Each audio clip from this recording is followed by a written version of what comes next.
વિદુરજીએ 2 સ્કંદમાં મૈત્રેય મુનિ પાસે સત્સંગ કર્યો છે, એની મુક્તિ થઈ ગઈ છે એવું કહે છે પ્રિય ભાગવતજી.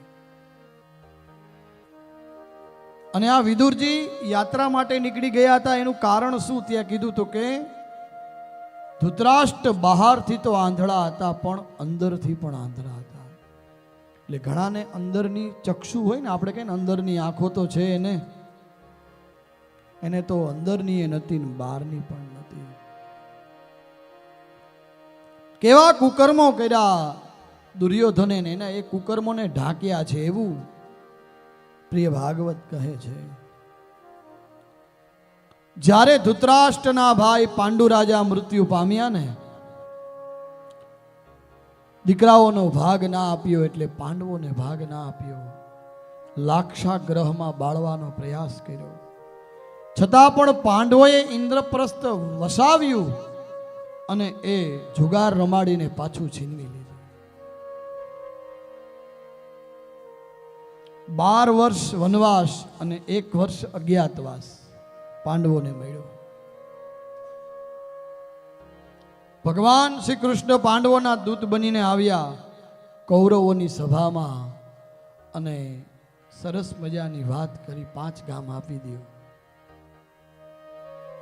અને દુર્યોધન બોલ્યો છે, શુચ્યગ્રમને વદાસ્યામિ વિના યુદ્ધેન કેશવ.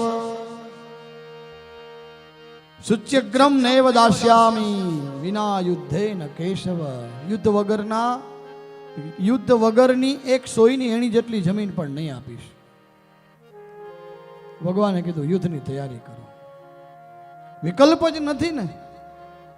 જો આટલું હું કરું, શાંતિ દૂત બનીને આવ્યો છું, માત્ર 5 ગામ પાંડવોને આપી દો, તમે એ પણ રાજી નથી થતા ને તમે એમ કહેતા હોય કે યુદ્ધ વગર હું સોયની અણી જેટલી નોક જેટલી જમીન ના આપું, તો યુદ્ધની તૈયારી કરો.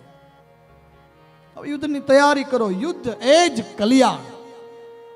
ભગવાન બોલ્યા છે, યુદ્ધ એ જ કલ્યાણ. શું કરીએ બીજું?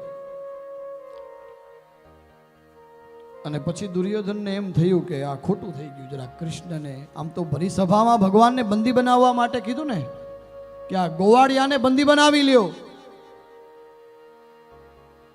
પછી મનાવવા માટે 56 ભોગ, પણ ભગવાને આરોગ્યા નહીં. દુર્યોધન કો મેવા ત્યાગો સાગ વિદુર ઘર ખાઈ, सबसे ऊंची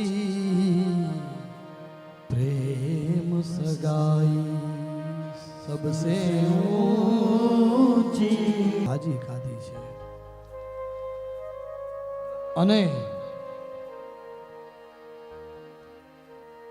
એ જ સમયે વિદુરજી ત્યાંથી નીકળી ગયા હતા જ્યારે આ યુદ્ધની વાત આવી કે હું આમાં ક્યાંય નથી.